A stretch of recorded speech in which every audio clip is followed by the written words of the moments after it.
Hey there. Subscribe to my channel and also press this bell icon. बिस्मिल्लाहिर्रहमानिर्रहीम इय्याका नअबुदु व इय्याका नस्तईन rabbi ज़िदनी इल्मा सदक़ल्लाहुल अज़ीम। अस्सलाम वालेकुम, कैसे हैं व्यूअर्स? उम्मीद करता हूँ कि आप सब खैरियत से होंगे। मेरा नाम है मोहम्मद उस्मान। आज के इस लेक्चर में हम 10th class math miscellaneous exercise 13 जो है इसको हम सॉल्व करेंगे। क्वेश्चन नंबर 1 है हमारे पास multiple choice questions. 3 possible answers are given for the following question, tick the correct answer. 3 possible answer जो हैं वो हमें दिए गए हैं। हर क्वेश्चन में हमने जो करेक्ट आंसर है उसको टिक करना है। पार्ट नंबर 1 है जी हमारे पास, the circumference of a circle is called. Circle का जो सर्कमफेरेंस होता है वो क्या कहलाता है? सो वो हमारे पास होती है उसकी बाउंड्री।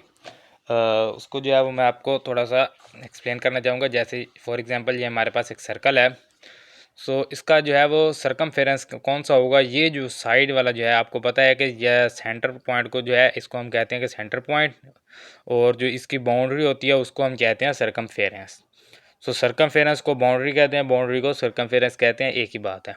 सो ये जो सर्कमफेरेंस है ये बेसिकली क्या होता है? ये हमारे पास सर्कल की बाउंड्री होती है। तो इसी वजह से ये जो हमारे पास सी आंसर है, इसका सी ऑप्शन है बाउंड्री, ये हमारे पास राइट आंसर होगा। पार्ट नंबर 2 है जी, a line intersecting a circle is called. कोई भी लाइन जो सर्कल को इंटरसेक्ट करती है वो हमारे पास क्या कहलाती है? उसके लिए अगेन जो है वो हम सर्कल को देखते हैं जी।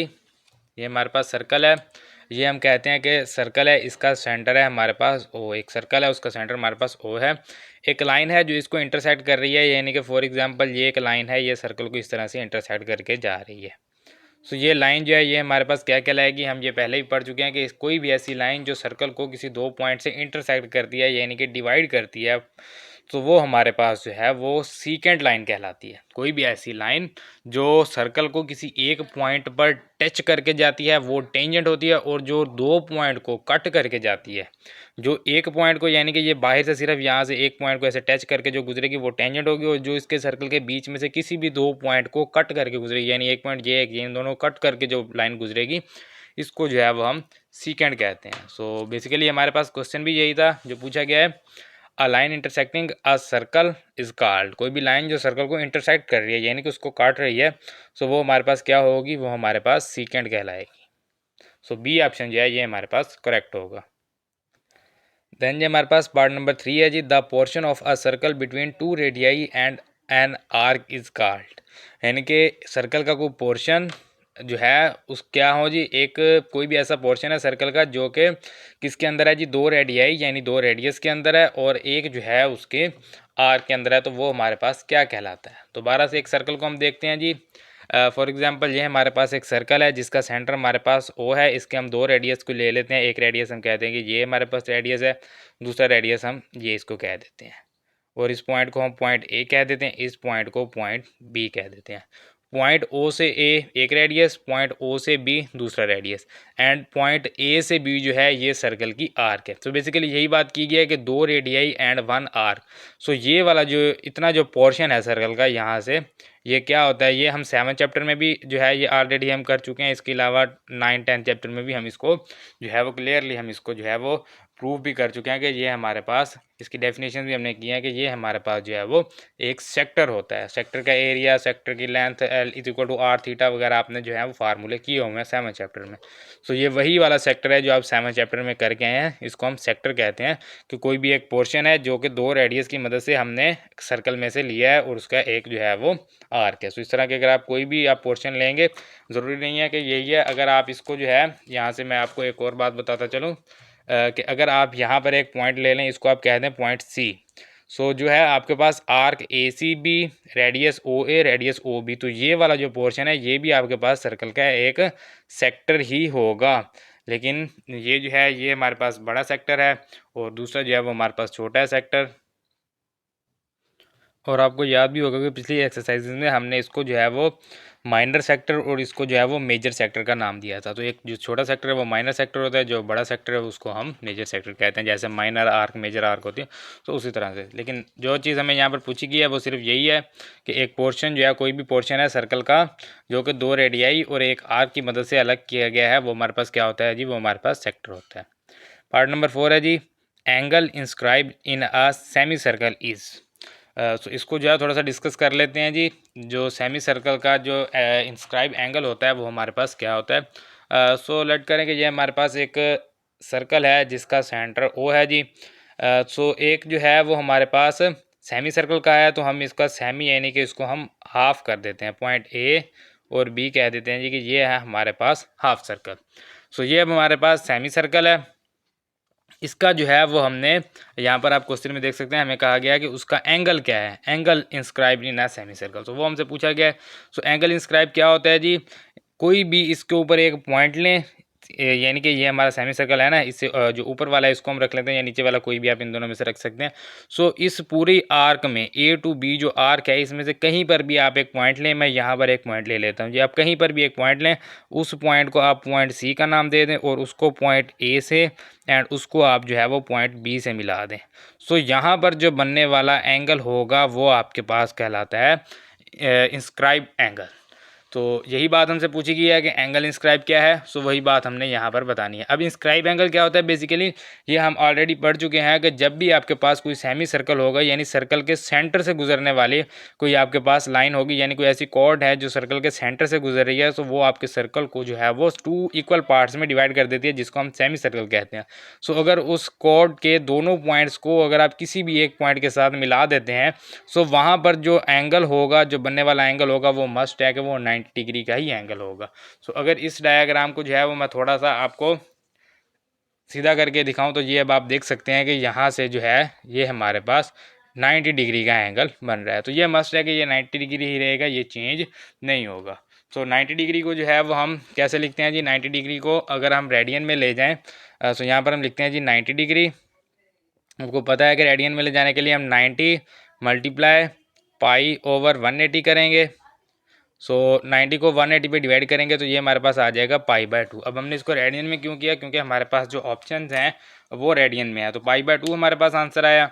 सो ये जो ए वाला हमारे पास है जी चॉइस, ये हमारे पास बिल्कुल करेक्ट आंसर होगा। दैन पार्ट नंबर 5 है जी हमारे पास, the length of the diameter of a circle is how many times the radius of the circle. So इसके लिए जो है इसी सर्कल को हम यूज़ कर लेते हैं जी। हमें कहा गया है कि जो लेंथ होती है डायामीटर की, वो सर्कल के रेडियस के कितने टाइम होती है।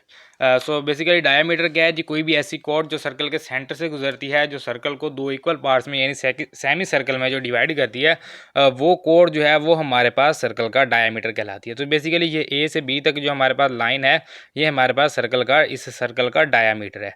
और सर्कल का रेडियस क्या होता है, सर्कल के किसी भी एक मिड सेंटर पॉइंट से लेकर सर्कल के किसी भी एक बाउंड्री के पॉइंट तक, सर्कमफेरेंस के किसी भी एक पॉइंट तक का जो डिस्टेंस है वो हमारे पास रेडियस होता है। और आपको ये भी पता है कि रेडियस जो है वो सर्कल का हर रेडियस जो है वो इक्वल होता है। तो अगर आप इस सेंटर को देखें और सेंटर से अगर आप पॉइंट ए की तरफ जाएं, तो ये आप देख सकते हैं कि ये हमारे पास रेडियस है, इसको हम कह देते हैं जी R1। और ये आप देख सकते हैं कि ये भी हमारे पास रेडियस है, इसको हम कह देते हैं जी R2, ओ पॉइंट से बी तक। तो ये दोनों रेडियस बेसिकली इक्वल हैं। लेकिन अगर हम R1 एंड R2 इन दोनों को प्लस करें तो कितना आएगा जी, ये हमारे पास जो है वो एक डायामीटर के इक्वल होगा। सो बेसिकली एक डायामीटर में सर्कल के कितने रेडियस आ सकते हैं, यही क्वेश्चन हमसे पूछा गया है। The length of diameter of a circle is how many times the radius of the circle. तो इसमें कितने बार जो है वो कितने रेडियस जो है वो इसमें आ सकते हैं, तो वो हमने कहा कि जी इसमें जो है वो 2 रेडियस आ सकते हैं। एक जो लेंथ है डायामीटर की वो 2 रेडियस के इक्वल होती है। देन पार्ट नंबर 6 है जी, the tangent and radius of a circle at the point of contact are. कि एक टेंजेंट और एक सर्कल का जो रेडियस है वो सर्कल के कॉन्टैक्ट पॉइंट पर जो है वो क्या होते हैं। तो इसको देख लेते हैं जी।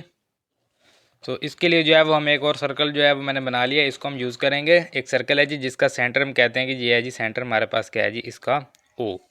सो बेसिकली टेंजेंट क्या होता है, टेंजेंट एक ऐसा जो है वो हमारे पास एक ऐसी लाइन होती है जो कि सर्कल के किसी एक पॉइंट को टच करके गुजरती है। जैसे मैंने अभी आपको बताया कि सीकेंड होती है जो सर्कल को इंटरसेक्ट करती है, यानी कि सर्कल के 2 पॉइंट से गुजरती है। लेकिन टेंजेंट क्या होती है, जो सर्कल के एक पॉइंट से को टच करते हुए गुजरती है।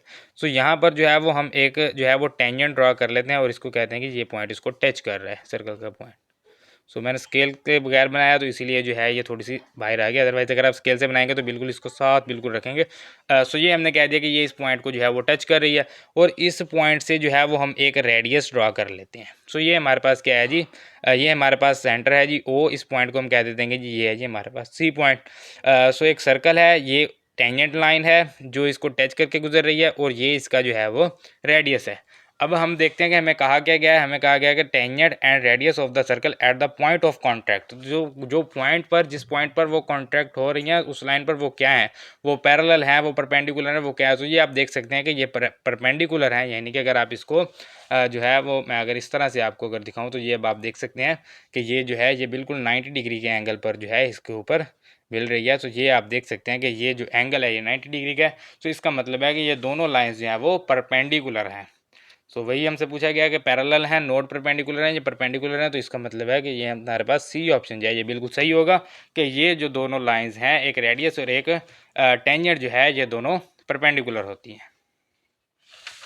देन इसके पार्ट नंबर 7 की बात करते हैं जी। पार्ट नंबर 7 है circles having 3 points in common. Circles हैं जी, उनके 3 पॉइंट्स कॉमन हैं। सो वो कौन से होंगे, उसकी जो है वो मैं आपको एग्जांपल देता हूँ जी, एग्जांपल से आपको समझाने की कोशिश करता हूँ। फ़र्ज़ करें कि ये हमारे पास एक सर्कल है जिसका सेंटर है ओ, ठीक है जी। इसके ऊपर 3 पॉइंट्स, हम कोई भी 3 पॉइंट्स ले लेते हैं। एक हम इसको पॉइंट को कह देते हैं कि ये है जी पॉइंट ए, दूसरा पॉइंट हम यहाँ पर ले लेते हैं, इसको हम कह देते हैं जी पॉइंट बी, और तीसरा पॉइंट जो है वो हम यहाँ पर ले लेते हैं, इसको कह देते हैं जी पॉइंट सी है ये हमारे पास। सो अगर इन 3 पॉइंट्स को यूज़ करते हुए हम इसके ऊपर एक और सर्कल ड्रा करना चाहें, यानी कि वो सर्कल भी इन तीनों पॉइंट्स को टच करता हुआ गुजरे, तो वो कैसे होगा, वो बिल्कुल इसी के सर्कल के ऊपर होगा। अगर आप थोड़ा सा भी इधर उधर करेंगे सो ये तीनों पॉइंट्स जो हैं, ये तीनों पॉइंट्स टच नहीं होंगे। तीनों पॉइंट्स टच कब होंगे, जब इसी सर्कल के ऊपर ही एक और सर्कल ड्रा होगा। सो इसके ऊपर एक और सर्कल ड्रा करेंगे, उसके भी तीनों पॉइंट्स ये कॉमन होंगे, और सर्कल ड्रा करेंगे। जितने सर्कल्स आप मर्जी ड्रा करते जाएं उन सभी सर्कल्स के ये तीनों पॉइंट्स जो हैं ये कॉमन होंगे। तो कोई भी अगर आप पॉइंट्स ले लेते हैं और उन पॉइंट्स को यहाँ पर हमें कहा गया ना 3 पॉइंट्स, तो 3 पॉइंट्स की बात करें, 3 पॉइंट्स आप ले लें। जब भी आप किसी सर्कल के ऊपर 3 पॉइंट्स लेंगे तो उस सर्कल के ऊपर ही सर्कल ड्रा हो सकता है जिसके जो है वो 3 पॉइंट्स कॉमन हो। तो कोई भी ऐसा सर्कल जो दूसरे सर्कल को कट करता है, उन सर्कल्स को जो है वो हम ओवरलैपिंग कहते हैं, चाहे वो जो है वो एक साइड से कट करे या वो ज़्यादा कट करे या बिल्कुल उस सर्कल के ऊपर आ जाए। तो इस तरह से जो है ये हमारे पास ओवरलैपिंग सर्कल ही कहलाते हैं। ओवरलैपिंग सर्कल का आपको पता है कि ओवरलैपिंग सर्कल कौन से होते हैं। अगर फॉर एग्जांपल मैं यहाँ से एक सर्कल इस तरह से ड्रा करता हूँ सो ये भी ओवरलैपिंग सर्कल है, लेकिन अगर इस सर्कल के ऊपर ही मैं एक सर्कल ड्रा करता हूँ तो ये भी ओवरलैपिंग सर्कल ही है। सो बेसिकली इसका जो है वो हमारे पास पार्ट नंबर 7 का जो हमारे पास राइट आंसर होगा वो होगा ए, ओवरलैपिंग। तो ये जो है ये हमारे पास ओवरलैपिंग जो सर्कल होंगे, यानी कि एक सर्कल के ऊपर जो दूसरा सर्कल हमने ड्रा किया होगा, सिर्फ उनके पॉइंट्स जो हैं वो हमारे पास कॉमन पॉइंट्स होते हैं। देन पार्ट नंबर 8 की बात करते हैं जी। If 2 circles touch each other their centre are and point of contact are, यानी कि 2 सर्कल हैं वो एक दूसरे को टच कर रहे हैं, वो एक दूसरे को मतलब कि ओवरलैप नहीं कर रहे, एक दूसरे को कट नहीं कर रहे, वो एक दूसरे को क्या कर रहे हैं, सिर्फ टच कर रहे हैं। सो उनके जो हमारे पास सेंटर और पॉइंट ऑफ कॉन्टैक्ट हैं वो हमारे पास क्या होंगे, वो कॉन्साइडेंट होंगे, वो नॉन कोलिनियर होंगे या कोलिनियर होंगे। सो वो हम सर्कल जो हैं उनको ड्रा करके इस बारे में बात करते हैं। तो ये जो है जी, ये मैंने 2 सर्कल जो हैं वो बना लिए हैं, दोनों एक दूसरे को टच कर रहे हैं। इन दोनों का सेंटर, इसका हम सेंटर कह देते हैं जी कि सेंटर ओ है, इसके सेंटर पॉइंट को हम कह देते हैं, इसका सेंटर पॉइंट है जी सी, और जिस पॉइंट पे ये टच कर रहे हैं इस पॉइंट को हम कह देते हैं कि ये है जी point A. Sorry, point A को जो है वो हम थोड़ा सा ऊपर करके लिख लेते हैं, यहाँ पर अभी हमने जो है वो ड्रा कर। सो ये तीनों पॉइंट्स हैं जी, ये तीनों अब क्या हैं, तीनों पॉइंट्स किस शेप में है, क्या ये कोलिनियर है या नहीं है। हम क्या करते हैं, हम ओ को ए से मिला देते हैं पॉइंट से, और ए पॉइंट को जो है वो हम सी से मिला सकते हैं। सो ये आप जो है ये आप देख सकते हैं आप कि ये जो हमारे पास लाइन है एक स्ट्रेट लाइन है, और ये जो तीनों पॉइंट हैं ओ ए सी, ये तीनों पॉइंट इस स्ट्रेट लाइन के ऊपर है। तो इसका मतलब क्या है कि ये हमारे पास कोलिनियर पॉइंट्स हैं। दोबारा आप देख लें, मैं क्या बात की कि if 2 circle touch each other, के 2 सर्कल जो है एक दूसरे को टच कर रहे हैं, हमने टच कर दिया उन दोनों को, there centres and the point of contact, तो इन दोनों के सेंटर्स और पॉइंट ऑफ द कॉन्टैक्ट यानी ये 3 पॉइंट्स जो हैं ये क्या होंगे। सो ये तीनों एक ही लाइन पर मौजूद हैं, हैं तो ये कोलिनियर होंगे। इसके अलावा जो है वो आप इसको प्रूव भी कर सकते हैं। प्रूव करने के लिए हमें क्या करना होगा, हमें इसके ऊपर एक जो है वो टेंजेंट ड्रा करना होगा, यानी कि एक ऐसा टेंजेंट जो दोनों को टच करके गुजरे। तो ये देख सकते हैं आप कि ये मैंने एक टेंजेंट जो है वो लाइन ड्रा कर दी है। अब ये जो टेंजेंट लाइन है ये इस सर्कल की भी टेंजेंट लाइन है, इसकी भी टेंजेंट लाइन, क्योंकि इसको भी टच करके गुजर रही है, इसको भी टच करके गुजर रही है। तो आपको पता है कि टेंजेंट से जो रेडियस होता है वो 90 डिग्री होता है, और इस साइड में भी टेंजेंट से रेडियस जो है वो 90 डिग्री होगा। ये रेडियस है और रेडियस के ऊपर टेंजेंट है, तो ये दोनों 90 डिग्री होते हैं। हम पिछले MCQs में करके आए हैं। इसी तरह ये हमारे पास टेंजेंट है और ये रेडियस है, तो ये भी 90 डिग्री होगा। तो 90 + 90 180। सो जो लाइन 180 होती है इसका मतलब है वो स्ट्रेट लाइन है, और ये तीनों पॉइंट्स इसी लाइन के ऊपर हैं। सो इसका मतलब है कि ये जो हमारे पास पॉइंट्स हैं ये हमारे पास कोलिनियर पॉइंट है। तो option number C correct answer होगा। देन पार्ट नंबर 9 है जी, the measure of the external angle of a regular hexagon is. External angle है जी रेगुलर हेक्सागोन के। रेगुलर हेक्सागोन क्या होती है, ऐसी शेप जिसकी 6 साइडें हों, टोटल 6 साइड्स हों। सो उस शेप को जो है वो हेक्सागोन कहते हैं। और रेगुलर का क्या मतलब है कि उन सभी साइड की जो लेंथ है वो इक्वल हो। सो इस तरह की एक शेप बना लेते हैं, फिर हम जो है उसको डिस्कस करते हैं कि जी ये क्या है हमारे पास। तो ये जो जी ये मैंने एक हेक्सागोन बनाने की कोशिश की है, मुझसे हेक्सागोन बिल्कुल करेक्ट बनी तो नहीं है, लेकिन क्योंकि सिर्फ मकसद आपको समझाना है तो इसलिए मैंने जो है वो फ्री हैंड जो है वो एक हेक्सागोन बना ली है। सो क्योंकि रेगुलर की बात की गई तो इसका मतलब है कि रेगुलर में जो इनके एंगल होते हैं वो भी सारे इक्वल होते हैं। अब ये एंगल इक्वल हैं तो नहीं, लेकिन अगर ज्योमेट्री की मदद से बनाते तो ये बिल्कुल इक्वल आ जाते, या अगर कंप्यूटर पे बनाते फिर भी इक्वल आ जाते। सो अभी हम जो है हम कह लेंगे कि ये एंगल जो है ये सारे इक्वल हैं, और ये जो इसकी साइड्स हैं ये भी सारी साइड जो हैं इक्वल हैं, क्योंकि ये एक रेगुलर हेक्सागोन है। सो इसके लिए ज़रूरी है कि इसकी साइड्स भी इक्वल हों। सो रेगुलर हेक्सागोन की दो ही शर्त होती हैं, एक कोई भी आपके पास जो है वो क्लोज शेप है उसकी अगर वो रेगुलर है तो इसका मतलब है कि उसकी साइडें एंड उसके जो एंगल होते हैं वो सारे इक्वल होते हैं।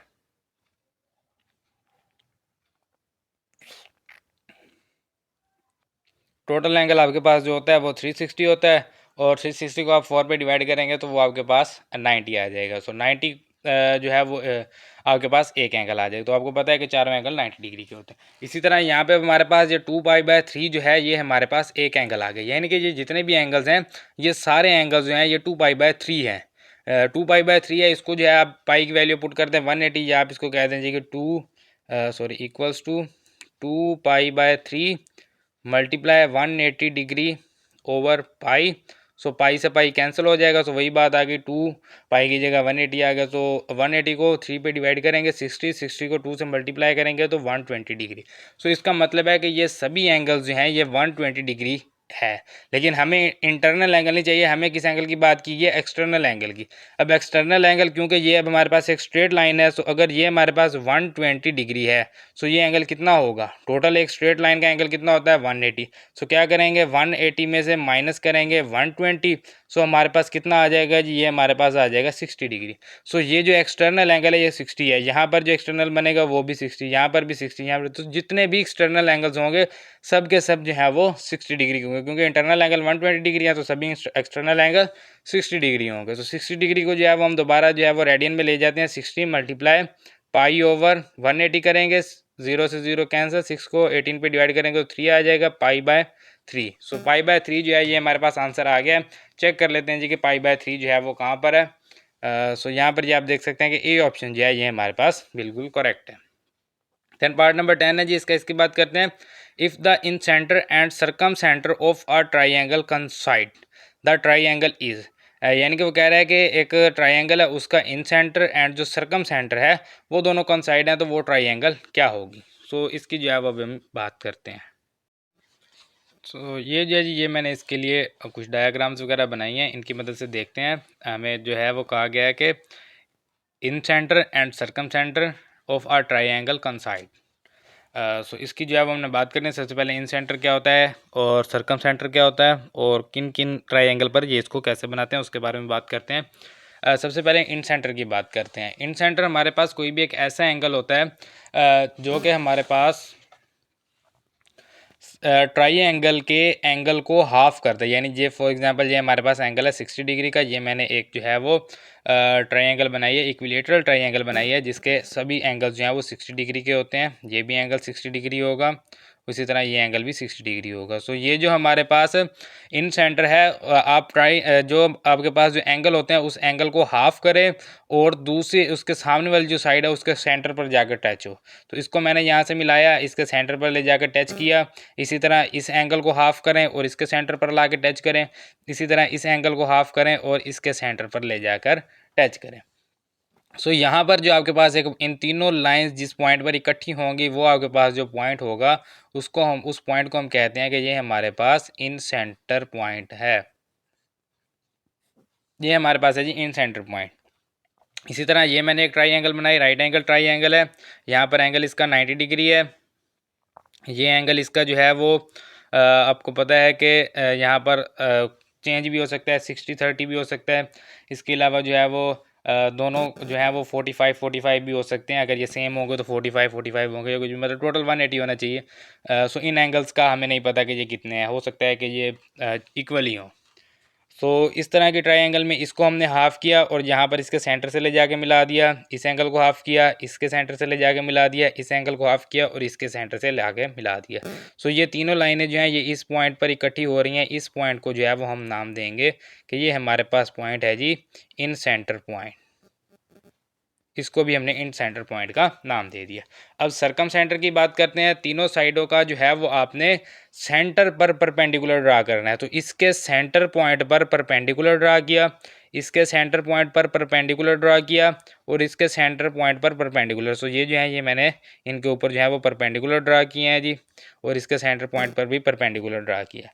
सो ये तीनों लाइन जिस पॉइंट पर मिलेंगी उस पॉइंट को कहते हैं कि ये पॉइंट जो है ये हमारे पास सरकम सेंटर है। सरकम सेंटर। सो ये पॉइंट हमारे पास हो गया जी सरकम सेंटर पॉइंट। इसी तरह इस ट्रायंगल की बात करते हैं। सो यहाँ पर जो है इसके ऊपर मैंने ये 90 डिग्री ड्रा किया, 90 डिग्री के एंगल पर सेंटर पर। इसके सेंटर पर भी 90 डिग्री में ये मैंने जो है ये आप देख सकते हैं। पहले इसको देख लें कि ये जो है ये 90 डिग्री है। इसको देखने के लिए जो है ये शेप जो है इसको सीधी करनी होगी। फिर आपको ये अब आप देख सकते हैं कि ये लाइन है, इसके ऊपर ये जो है ये मैंने 90 डिग्री पर ड्रा किया है। सो अब जो है हम इसको देखते हैं कि यहाँ से 90 डिग्री ड्रा किया, यहाँ से ये 90 डिग्री ड्रा किया, यहाँ से ये 90 डिग्री, ये जो यहाँ पर आ रहा है। सो ये जो ये पॉइंट है इसको कहेंगे सरकम सेंटर। सो इसका पॉइंट ये पॉइंट जो है ये हमारे पास सरकम सेंटर। तो ये आप देख सकते हैं कि इन सेंटर और सरकम सेंटर जो हैं ये दोनों एक ही जगह पर मौजूद नहीं हैं, दोनों जो हैं वो अलग अलग हैं। लेकिन अगर आप इस ट्रायंगल की बात करें, ये जो हमारे पास इक्विलेटर ट्रायंगल है इसका सरकम सेंटर एंड इन सेंटर जो है वो एक ही पॉइंट पर मौजूद है। आप इक्विलेटर ट्रायंगल के अलावा कोई भी ट्रायंगल आप बना के देख लें, आप आइसो स्लेस ट्रायंगल बना लें, आप कोई भी इस तरह की ट्रायंगल बना लें, सो आपके पास जो है वो सरकम सेंटर एंड एंड सेंटर जो है वो एक ही पॉइंट पर नहीं मिलेंगे। उन दोनों का पॉइंट जो है वो डिफरेंस होगा। वो मैंने आपको जो है वो राइट एंगल ट्रायंगल से मैंने आपको प्रूव कर दिया है। सो अभी हम बात करते हैं, अपनी बुक पे आते हैं जी दोबारा। तो देखते हैं क्वेश्चन क्या था हमारे पास। If the in centre and circumcentre of a circle coincide, यानी कि वो एक ही पॉइंट पर है, दोनों मिल रहे हैं। देन द ट्राइंगल इज, तो वो ट्राइंगल क्या होगी, वो इक्विलेटरल ट्राइंगल होगी। हमने अभी प्रूव किया कि सिर्फ इक्विलेटरल ट्राइंगल है जिसमें सरकम सेंटर एंड इन सेंटर जो है वो एक ही पॉइंट पर मिलते हैं। लेकिन अगर आप राइट एंगल ट्राइंगल ड्रा करेंगे तो ये अभी मैंने आपको जो है वो प्रूव करके दिखाया है कि इन दोनों का, ये इसका इन सेंटर है, ये इसका सरकम सेंटर है, तो एक पॉइंट पर नहीं मिले। और इसी तरह अगर आप आइसोसेलेस ट्रायंगल या आप कोई भी और ट्रायंगल बनाएंगे तो वो एक ही पॉइंट पर नहीं मिलेंगे। सो ये हमारे पास जो है इसका सी पॉइंट जो है वो हमारे पास राइट होगा। देन पार्ट नंबर 11 की बात करते हैं जी। The measure of the external angle of a regular octagon is, same जैसे पार्ट नंबर 9 था, सेम उसी तरह का क्वेश्चन है, सिर्फ वहाँ पर हमारे पास जो है वो हेक्सागोन थी, यहाँ पर हमारे पास क्या है जी ऑक्टागोन है। ऑक्टागोन बेसिकली ऐसी शेप होती है जिसकी टोटल जो है वो 8 साइड होती है। तो वो 6 साइड थी, इसकी एक साइड है, बाकी सेम वही वाला काम करेंगे। सो इसके लिए जो है वो अब मैं यहीं पर जो है वो एक बना लेता हूँ। इसके लिए जो है वो मैं नीट नहीं बनाऊँगा, रफ टाइप जो है वो बना लेते हैं। ये इसकी एक साइड आ गई, ये दूसरी साइड, और इसके बाद जो है जी ये हमारे पास जो है इसकी तीसरी साइड, ये 4, एक मिनट, सॉरी ये एक ही हो गया। इसको ना थोड़ा सा इस तरह से करते हैं, ये 1, ये 2, ये 3, ये 4, ये 5, ये 6, ये 7 और ये 8 आ गई। सो ये आप देख लें, ये मैंने एक रफ सी बनाई है ऑक्टागोन। इसकी टोटल साइडें देख लें जी, 1 2 3 4 5 6 7 8 साइड है। ऐसे नहीं बन रही तो मैंने स्केल की मदद से बनाई है, लेकिन रफ ही बनाई है क्योंकि MCQs हैं, हमें इसकी ज़रूरत नहीं है, ये तो हम सिर्फ जो है समझने के लिए कर रहे हैं। सो ये 1 2 3 4 5 6 7 8 और इन सब के जो एंगल हैं ये भी सारे के सारे एंगल इक्वल होंगे, क्योंकि ये रेगुलर एक्टागोन है। सो रेगुलर बनी तो नहीं है, लेकिन हम इसको कहते हैं जी, ये हमारे पास क्या है जी, रेगुलर एक्टागोन। और हमें क्या चाहिए, हमें इसका एक्सटर्नल एंगल चाहिए। जैसा कि हमने सॉल्व किया था, किसी भी एक लाइन को जो है वो आप जो है वो थोड़ा सा बड़ा कर दें जी। यहाँ पर मैं इसको जो है वो यहाँ तक ले जाता हूँ, और ये वाला जो एंगल है ये हमारे पास रिक्वायर्ड एंगल है। इसको हम कह देते हैं कि ये एक्स जो है, एक्स एंगल हमें चाहिए। सो उसके लिए जो है वो फार्मूला अगेन वही जो हमारे पास सम होता है जी। सम किसका होता है, सॉरी सम की बात कर रहे हैं हम।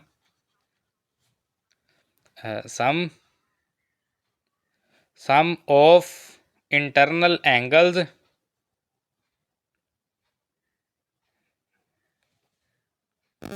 तो ये हमारे पास इक्वल होता है n-2 pi number of sides. Sides कितनी है जी, 8 8 माइनस 2 पाई। सो ये हमारे पास आ जाएगा 6 पाई।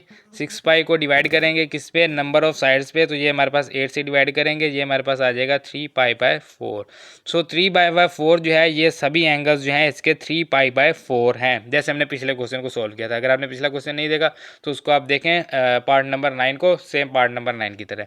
3 पाई बाय 4 एक एंगल आ गया, 3 पाई बाय 4 है, 3 को 180 से मल्टीप्लाई करते हैं, पाई की जगह 180 डिवाइड बाय 4, या आप इसको ऐसे कहना 3 पाई बाय 4 मल्टीप्लाई 180 ओवर पाई, तो पाई से पाई कैंसिल हो जाएगा। इसको जो है वो डिग्री में कन्वर्ट कर रहे हैं। सो 180 को 4 पे डिवाइड करेंगे तो ये 45 को जो है वो हम 3 से मल्टीप्लाई करते हैं।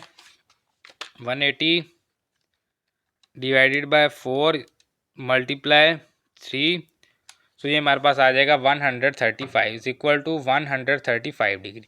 सो ये वाले जो एंगल हैं ये सभी कितने हैं जी, 135 डिग्री हैं टोटल। ये जो है ये आपको पता है कि ये एक स्ट्रेट लाइन है, स्ट्रेट लाइन का एंगल कितना होता है जी, 180 डिग्री। 180 डिग्री में से माइनस करेंगे 135 डिग्री, सो ये हमारे पास आ जाएगा जी माइनस 135 डिग्री। सो ये ये 45 डिग्री आ जाएगा, माइनस करने से 45 डिग्री।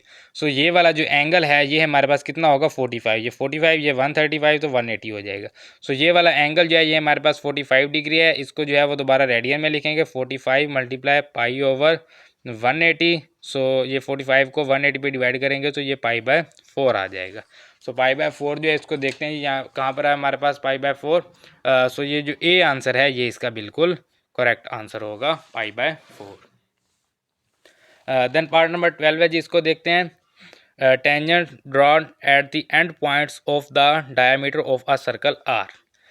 ये पिछले आई थिंक यूनिट नंबर 10 में हमने किया हुआ है। ये उसमें MCQs था, आई थिंक MCQ नंबर भी 10 था। यूनिट नंबर 10 MCQs नंबर 10 जो है ये हमने किया है कि अगर आपके पास जो है वो एक सर्कल है, उसके डायामीटर है, डायामीटर के आप दोनों एंड पॉइंट पर टेंजेंट्स ड्रा करते हैं तो वो आपके पास कैसे होंगे।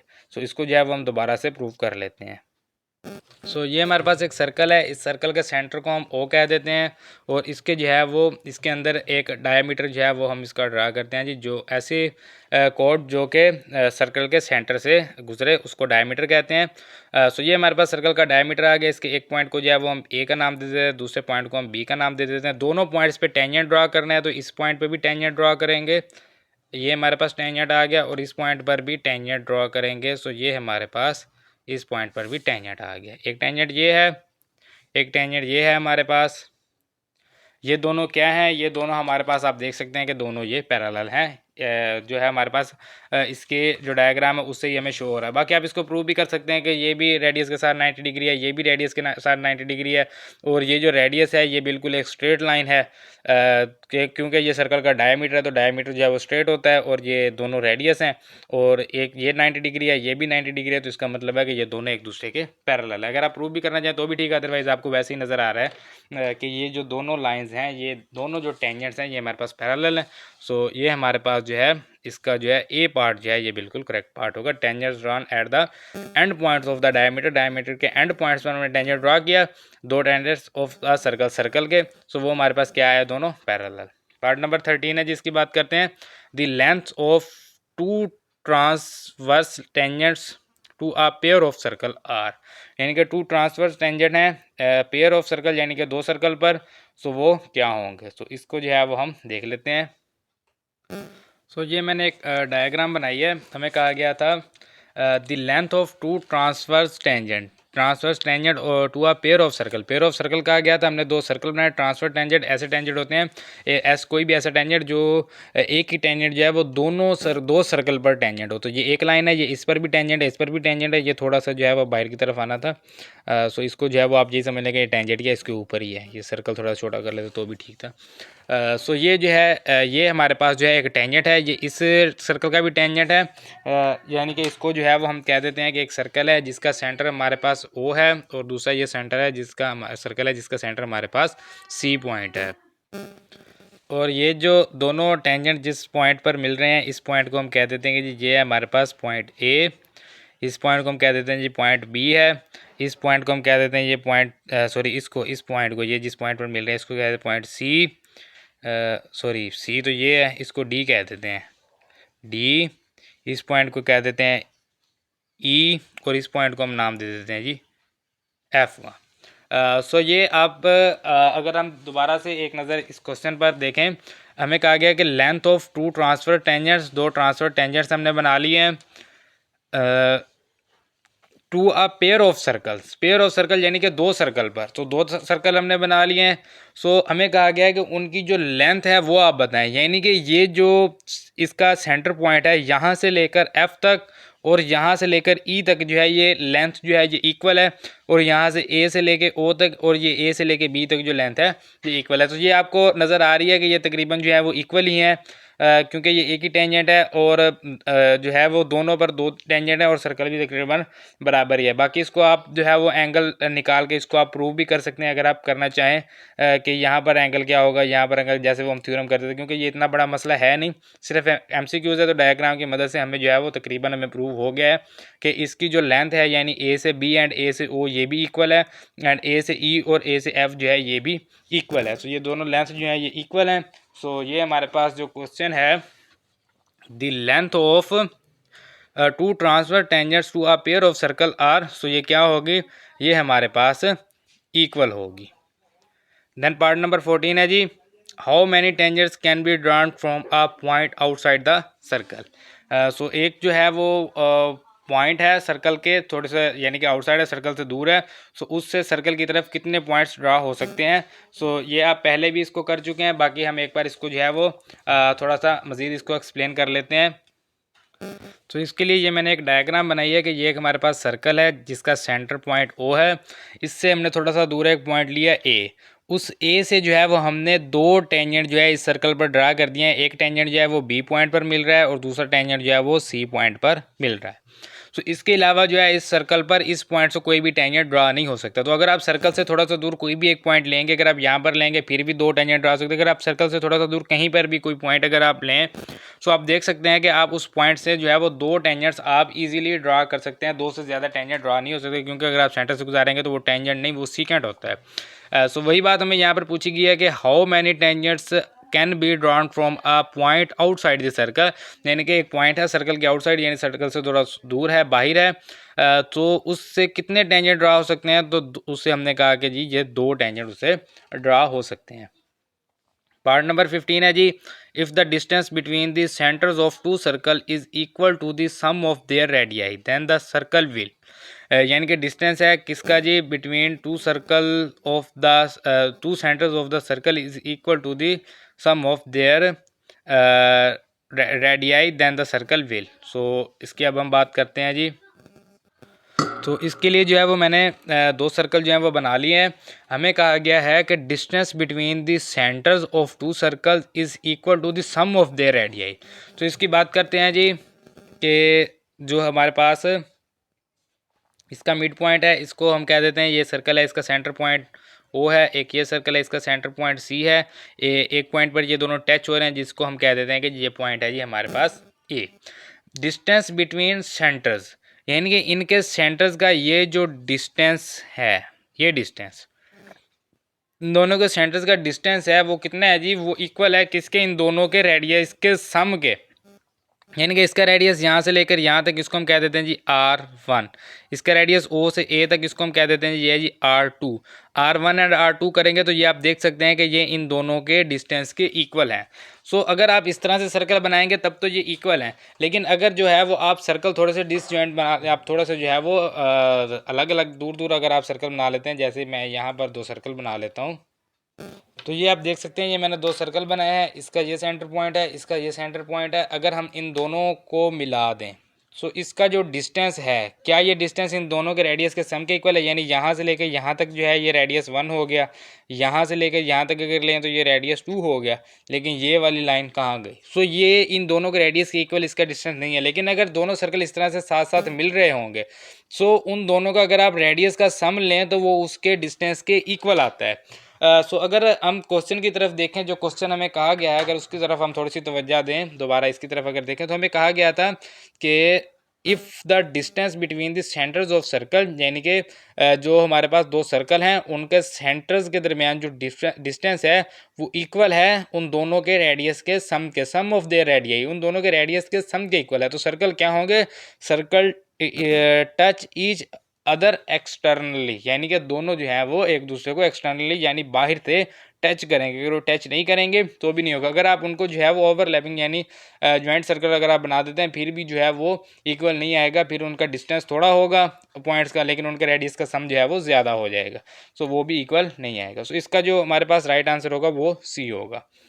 देन इसका जो है पार्ट नंबर 16 है, if the 2 circles touch externally, यही बात होगी, 2 सर्कल हैं एक्सटर्नली टच कर रहे हैं, then the distance between their centres, उनके सेंटर्स का distance is equal to the, किसके इक्वल होगा, सो वो बात हम पहले कर चुके हैं कि उन दोनों के रेडियस के सम के इक्वल होगा। यही अभी हम प्रूव कर चुके हैं कि 2 सर्कल हैं, दोनों एक दूसरे को एक्सटर्नली टच कर रहे हैं, सो उनके जो सेंटर्स का डिस्टेंस है वो उन दोनों के रेडियस के सम के इक्वल होगा। दोनों एमसीक्यूज में एक ही बात की गई है। इसमें कहा गया है कि जो है वो इक्वल है तो वो सर्कल कैसे होंगे, वो टच कर रहे होंगे एक्सटर्नली। इसमें कहा गया कि सर्कल एक्सटर्नली टच कर रहे हैं, तो वो दोनों क्या, यानी कि वो डिस्टेंस जो है वो किसके इक्वल होगा, तो वो उनके रेडियस के सम के इक्वल होगा। तो उम्मीद है कि आपको इसकी समझ आ गई होगी। देन हम बात करते हैं जी, सेकंड लास्ट पार्ट है, part number 17, how many common tangents can be drawn for 2 touching circle, यानी कि 2 टचिंग सर्कल्स हैं, सो उन टचिंग सर्कल के लिए कितने टेंजेंट्स जो है वो हम ड्रा कर सकते हैं। सो यही जो 2 टचिंग सर्कल हमने लिए हैं इसी के ऊपर जो है वो हम टेंजेंट्स जो है वो ड्रा कर लेते हैं। टेंजेंट्स भी कौन से होने चाहिए, कॉमन टेंजेंट्स होने चाहिए, यानी कि जो दोनों को टच कर रहे हैं। तो इसी सर्कल के ऊपर हम टेंजेंट्स ड्रा कर लेते हैं, दोनों टच कर रहे हैं ना एक दूसरे को एक्सटर्नली। सो एक टेंजेंट तो इन दोनों का ये आ गया, ये हमारे पास एक टेंजेंट आ गया। दूसरा टेंजेंट जो है वो हम यहाँ पर ड्रा कर सकते हैं, ये आप देख सकते हैं, ये मैंने एक टेंजेंट यहाँ पर ड्रा कर दिया, ये भी इसको टच कर रहा है। एक टेंजेंट आ गया, ये इसको आप कह दें टेंजेंट ए, ये एक टेंजेंट आ गया, इसको आप कह दें जी ये है हमारे पास टेंजेंट बी। और एक टेंजेंट इसका और जो है वो ड्रा हो सकता है, वो आप देख सकते हैं, यहाँ से जो है वो हम एक और टेंजेंट इसका ड्रा कर सकते हैं बिल्कुल इजीली। ये देखें जी, ये एक और टेंजेंट आ गया, इसको आप कह दें टेंजेंट सी। सो टोटल कितने टेंजेंट जो है ये इन दोनों सर्कल को टच कर रहे हैं, यानी कि ये एक टेंजेंट ड्रा किया दोनों को टच कर रहा है, ये टेंजेंट भी दोनों को टच कर रहा है और ये भी दोनों को टच कर रहा है। सो टोटल कितने टेंजेंट्स जो हैं वो टच कर रहे हैं, 3 टेंजेंट्स। सो यही जो है ये हमें पूछा गया है इस क्वेश्चन में। अगर आप दोबारा इस क्वेश्चन की तरफ देखें, हाउ मैनी कॉमन टेंजेंट्स, कितने कॉमन टेंजेंट्स जो है वो ड्रा फॉर 2 टचिंग सर्कल, 2 जो टच कर रहे हैं सर्कल उनको, सो वो हमारे पास आएगा 3। How many common tangents can B draw from 2 disjoint circle, कि कितने टेंजेंट्स जो है वो डिसजॉइंट सर्कल को टच करते हैं। सो इसके लिए जो है वो हम 2 डिसजॉइंट सर्कल बनाने, उसके लिए हम पिछले जो हमने क्वेश्चन किया उसकी हम डायग्राम को यूज़ कर लेते हैं कि ये जो 2 सर्कल हैं डिसजॉइंट हैं, दोनों एक दूसरे को ज्वाइन नहीं कर रहे। तो इसके टोटल कितने टेंजेंट इसको जो है वो टच कर रहे हैं, एक टेंजेंट ये आ गया, एक दूसरा ये आ गया 2। इसके अलावा 2 टेंजेंट और भी हैं, वो कैसे हैं जी, एक टेंजेंट जो है वो आप यहाँ पर ड्रा करें जी, ये एक टेंजेंट होगा, ये आ गया एक टेंजेंट, ठीक है जी। इसको अगेन थोड़ा सा मैं डार्क कर देता हूँ, ये अब आपको नज़र आ रहा होगा। इसको आप टेंजेंट ए कह दें, इसको आप टेंजेंट बी कह दें, इसको आप टेंजेंट सी कह दें। इसके अलावा एक टेंजेंट आप इसके ऊपर और ड्रा कर सकते हैं, वो आप यहाँ पर कर सकते हैं इसके जो है वो बाहर वाले नीचे वाले पॉइंट से। सो ये जो है ये भी टेंजेंट इन दोनों सर्कल को टच करके गुजरेगा। सो ये टेंजेंट जो है ये इसको आप टेंजेंट डी का नाम दे दें। तो टोटल कितने टेंजेंट आ गए, A B C and D. Total हमारे पास 4 टेंजेंट्स हो गए हैं, जो कि कोई ऐसा सर्कल जो कि एक दूसरे को डिसजॉइंट हो, यानी दोनों जो है वो मिल ना रहे हो। सो कितने टेंजेंट्स उन पर ड्रा हो सकते हैं, सो वो हमारे पास आ गया 4। सो सी ऑप्शन जो है इसका करेक्ट आंसर होगा। सो क्वेश्चन नंबर 1 जो है ये हमारे पास कंप्लीट हो गया है। देन जी हमारे पास क्वेश्चन नंबर 2 है जी, write short answer of the following questions. Questions हैं उनके शॉर्ट आंसर लिखने हैं जी। पार्ट नंबर 1 है हमारे पास, define and draw the following geometric figures. हमें कुछ जियोमेट्रिक फिगर्स दिए गए हैं, उनको डिफाइन करना है एंड उनका जो है वो इमेज जो है वो ड्रा करना है। सो सबसे पहला जी हमारे पास द सेगमेंट ऑफ ए जो है जी, the segment of a circle. Circle का सेगमेंट जो है वो क्या होता है, सबसे पहले उसकी डेफिनेशन की हम बात कर लेते हैं। A segment is the portion of a circle bounded by an arc and a corresponding chord. Sorry ये यहाँ पर आएगा जी कॉर्ड, आर मिसिंग है। सो ये कॉर्ड है जी। A segment is the portion, segment जो है वो पोर्शन है जी ऑफ अ सर्कल, एक सर्कल का, बाउंडेड बाय एन आर्क जो कि किससे होता है जी, एक आर्क की मदद से और एक जो है वो करस्पॉन्डिंग कॉर्ड की मदद से। यानी कि ये हमने एक सर्कल बनाया जिसका सेंटर पॉइंट ओ है और उसका जो है वो हमारे पास डायमीटर जो है वो ए बी है। सो ये जो है ये 2 सेमी सर्कल बन गए हैं। यहाँ पर जो है वो हमने एक कॉर्ड ड्रा किया है जिसको हमने सी डी का नाम दिया है। सो सी डी जो है ये सी ई डी, इसको अगर आप जो है वो आर का नाम दें सी ई डी और कॉर्ड का नाम दें आप सी डी को, सो ये जो है ये आपके पास एक बड़ा सेगमेंट होगा, मेजर सेगमेंट होगा, क्योंकि ये सेमी सर्कल से बड़ा है। सो सेमी सर्कल से बड़ा होता है तो मेजर सेगमेंट होता है। इसी तरह अगर आप सी डी से सी डी कॉर्ड और सी डी को ही अगर आप जो है वो या इसको जो है वो आप को नाम अगर देना चाहें यहाँ पर दे सकते, अदरवाइज जो है वो सी डी और सी डी को अगर आप ऐसे ही कहेंगे सी डी कॉर्ड है और सी डी जो है वो वही आपके पास इसके जो है वो आर्क है। सो इसके दरमियान ये जो आपके पास एरिया आएगा ये माइनर सेगमेंट होता है। तो ये सेगमेंट्स की डेफिनेशन वगैरह हमने पहले की हुई हैं, यूनिट नंबर 9 में हम इनको डिटेल के साथ करके आए हैं। सो ये वही डेफिनेशन दोबारा है। सो उम्मीद है कि आपको इसकी समझ आ गई होगी। देन इसका पार्ट नंबर बी है जी, the tangent to a circle, कि जो टेंजेंट होता है सर्कल में वो क्या होता है सर्कल की तरह। सो इसकी डेफिनेशन है जी, a tangent to a circle is the straight line. Tangent जो है सर्कल का वो एक स्ट्रेट लाइन होती है which touch the circumference at one point only, जो कि सर्कमफेरेंस पर सिर्फ एक पॉइंट को टच करती है। कोई ऐसी स्ट्रेट लाइन जो सर्कमफेरेंस सर्कल के सर्कमफेरेंस यानी सर्कल की बाउंड्री पर किसी एक पॉइंट को टच करती हुई गुजरे, उस लाइन को हम क्या कहते हैं, उस लाइन को हम टेंजेंट कहते हैं। तो ये यहाँ पर वही लिखा है जी, in the given figure A B is the tangent line to the circle at point P. यानी कि ये हमारे पास एक सर्कल है जिसका सेंटर ओ है। सो एक लाइन जो है वो हमने ड्रा किया जो कि सर्कल को टच कर रही है पॉइंट पी पर, पॉइंट पी पर टच करती हुई इसको गुजर रही है। सो ये जो ए बी है ये एक टेंजेंट लाइन है जो कि इस सर्कल को पॉइंट पी पर टच कर रही है। सो वही बात जो है वो हमने डेफिनेशन में किया और ये इसकी डेफिनेशन एंड डायग्राम आ गई। देन इसके जो है वो सी पार्ट की बात करते हैं जी। पार्ट नंबर सी है हमारे पास, the sector of a circle. Sector क्या होता है, ये आप यूनिट नंबर 7 यूनिट नंबर 9 10 में आप ऑलरेडी बहुत बार इसको कर चुके हैं। अभी भी हमने इसकी बात की थी एमसीक्यूज वगैरह में।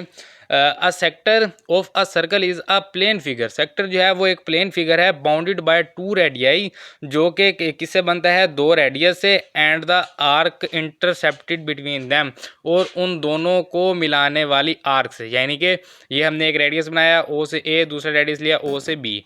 सो ए को बी से मिला दें तो ये जो आर्क है इसके दरमियान ये जो एरिया आएगा ये हमारे पास सेक्टर होगा। सो सेक्टर भी 2 तरह के होते हैं बेसिकली, एक ये हमारे पास सेक्टर है। और अगर आप आर्क की बात करें कि हमारे पास आर्क जो है वो ए सी बी है, यानी कि इस ग्रेटर आर्क की अगर आप बात करें तो उसके लिए भी यही 2 रेडियस और ये ग्रेटर आर्क और ये वाला जो एरिया आएगा ये भी सेक्टर होगा। तो बेसिकली 2 सेक्टर हैं। जो आपके पास सेमी सर्कल से छोटा सेक्टर होता है वो माइनर सेक्टर होता है और जो सेमी सर्कल से बड़ा होता है उसको हम मेजर सेक्टर कहते हैं। सो ये जो है ये सेक्टर की डेफिनेशन आ गई। तो देन जो है वो हम इसके डी पार्ट की बात करते हैं जी, द इंस्क्राइब्ड सर्कल। अब इंस्क्राइब्ड सर्कल क्या होता है, the sides of a triangle touch a circle internally. यानी कि जो ट्राइंगल है वो उसकी जो 3 साइडें होती है, एक ट्राइंगल कितनी साइडें होती हैं, टोटल 3।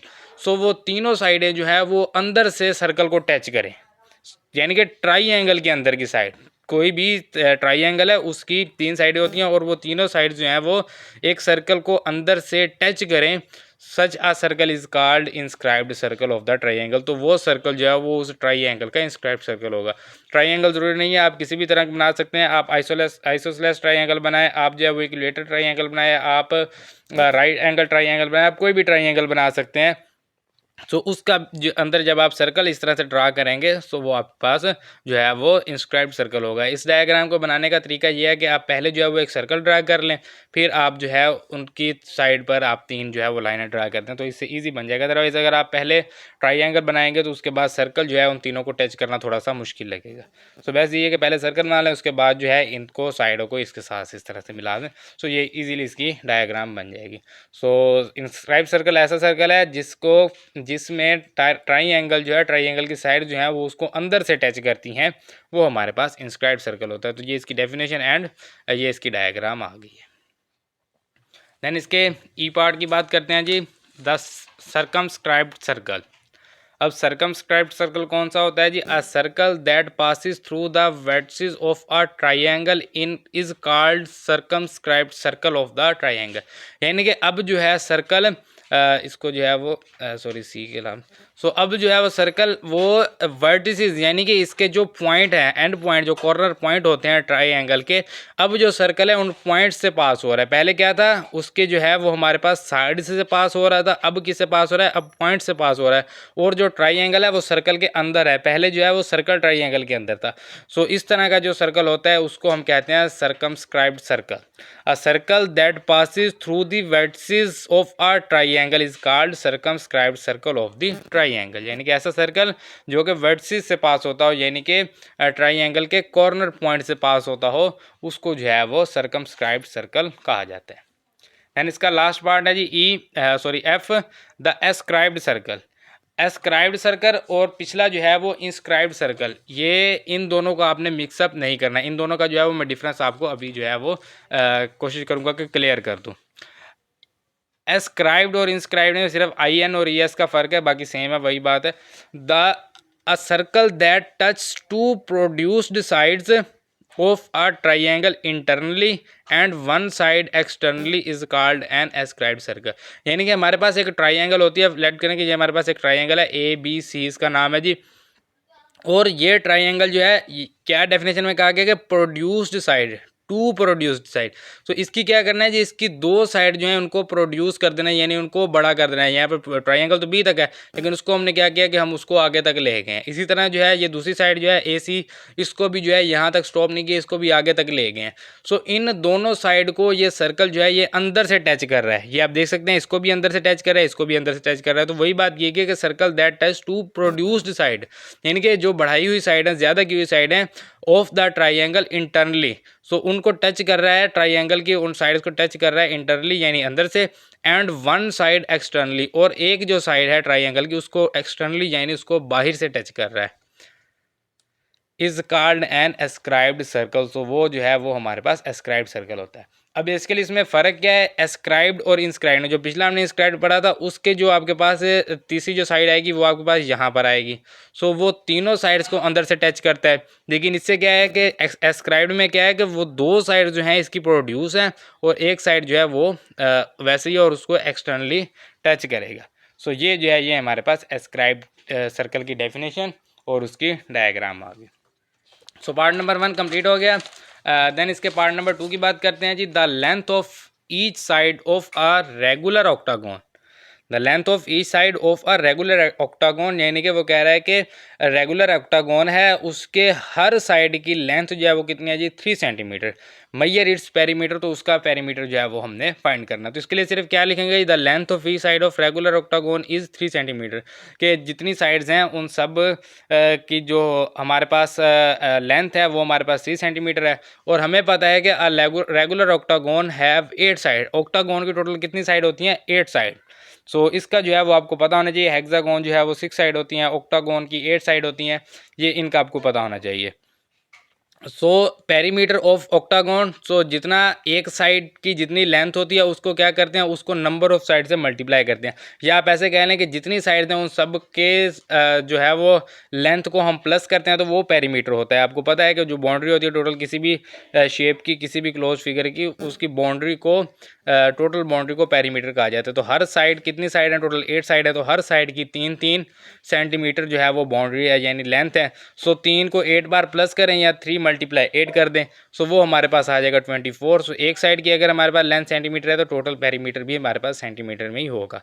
सो हमारे पास जो पेरीमीटर आ गया वो आ गया 24 सेंटीमीटर। इस तरह पार्ट नंबर 3 है जी, write down the formula for finding the angle subtended by the side of an side polygon at the centre of the circle. यानी कि इसमें वो बात करना चाह रहा है कि एक सर्कल है, उसके अंदर जो है वो पॉलीगॉन है जी। पॉलीगॉन का मतलब क्या है कि दो या दो से ज़्यादा जिसकी साइड्स हों, दो से ज़्यादा, सॉरी दो नहीं, दो से ज़्यादा जिसकी साइड्स हों वो पॉलीगॉन होती है। सो जैसे एक ट्राइंगल है, ट्राइंगल कितनी साइड होती हैं, 3, वो पॉलीगॉन है। इसी तरह जो हमारे पास स्क्वायर होता है या रेक्टेंगल होती है, इस तरह से जो है वो आपके पास हेक्सागोन है, ऑक्टागोन है, या जो है वो आपके पास पेंटागॉन है। इन सब की जो है वो किसी की 5, किसी की 6, किसी की 7 साइड्स होती हैं, तो इन सब को जो है वो पॉलीगॉन कहा जाता है। सो वो कहना ये चाह रहा है कि एक सर्कल है उसके अंदर पॉलीगॉन है जी। पॉलीगॉन की कितनी साइड है, एन साइड है। एन साइड मतलब ये 3 हो सकती हैं, 5, 7, 8, 9, 10 कुछ भी हो सकती हैं, एन की वैल्यू कोई भी हो सकती है। सो उसका जो उसके अंदर जो सबटेंडेड एंगल होगा वो क्या होगा, यानी कि उसके सेंटर पर जो एंगल बनेगा वो क्या बनेगा। सो इसके लिए जो है वो हमें फार्मूला ड्राइव करने की और इमेजेस बनाने की ज़रूरत नहीं है, इसको ज़्यादा जो है वो मुश्किल नहीं करना चाहता मैं आपको ईजीली सिर्फ बताऊंगा कि एक सर्कल के, आपको पता है कि एक सर्कल कितने डिग्री का होता है टोटल। सो हमें पता है कि एक सर्कल को 360 इक्वल पार्ट में डिवाइड किया जाता है जिनको डिग्री कहा जाता है, और एक सर्कल जो है वो 360 डिग्री का होता है। एक सर्कल 360 डिग्री का होता है, उसके अंदर, सर्कल के अंदर जितनी साइड की पॉलीगॉन होगी उसको उतनी साइड से डिवाइड कर दें, यानी कि 360 को नंबर ऑफ साइड से डिवाइड कर दें, तो ये आपके पास आंसर होगा। यानी कि अगर वो ट्राइंगल है उसके अंदर 3 साइड है तो 360 को 3 पे डिवाइड कर दें, सो ये आ जाएगा हमारे पास 120। तो इसका मतलब है कि जो उसके सेंटर पर एंगल बनेगा वो 120 होगा। अगर वो 4 साइड है उसकी, 360 को 4 पे डिवाइड कर दें, सो ये आ जाएगा 90। तो इसका मतलब है कि उसका जो एंगल बनेगा वो 90 डिग्री बनेगा सेंटर पर। इसी तरह से जो है वो अगर आपके पास 5 साइड है या 6 साइड है तो जितनी भी हैं उसको 360 से आप डिवाइड कर दें, यानी सर्कल, इससे आपने याद रखना है कि सर्कल कितने डिग्री का होता है, 360 डिग्री का, और नंबर ऑफ साइड से आपने डिवाइड कर देना है। सो ये आपके पास फार्मूला। तो फार्मूला क्या है जी, formula for the finding the angle subtended by the side of an sided polygon is, ये मैंने सारा यहाँ से उठा के लिखा है, the formula for the finding the angle subtended by the side of an side polygon is 360 by n, 360 degree by n. So ये हमारा क्वेश्चन जो है वो सॉल्व हो गया। देन लास्ट पार्ट है जी इसका, the length of the side of a regular pentagon is 5 centimetre, what is the perimeter. तो यहाँ पर आप देख सकते हैं कि यहाँ पर हमें क्या कहा गया था, each side of regular octagon, each side of regular octagon कहा गया था, तो वो 3 सेंटीमीटर थी। यहाँ पर हमें ईच साइड नहीं कहा गया, यहाँ पर हमें क्या कहा गया कि सिर्फ ये कहा गया कि एक साइड जो है उसकी लेंथ जो है वो 5 सेंटीमीटर है।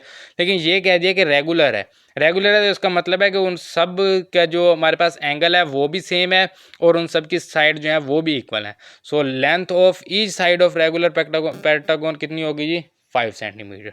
हमें बताया एक का ही है, लेकिन ये कह दिया कि रेगुलर है, the length of the side of, तो एक ही साइड का क्या है, रेगुलर पेंटागोन, रेगुलर पेंटागोन है तो इसका मतलब है कि सभी की साइड इक्वल है, तो उसकी 5 सेंटीमीटर है, तो हम लिखेंगे length of each side of regular pentagon is 5 centimetre. So हमें पता है कि रेगुलर पेंटागोन है 5 साइड, तो जो 5 साइड वाली जो शेप होती है उसको क्या कहा जाता है, pentagon. So perimeter of pentagon is equal to 5 × 5, यानी 5 साइड है, हर साइड की जो लेंथ है वो 5 सेंटीमीटर है, तो 5 को 5 से मल्टीप्लाई करेंगे, सो ये हमारे पास 25 सेंटीमीटर आ जाएगा।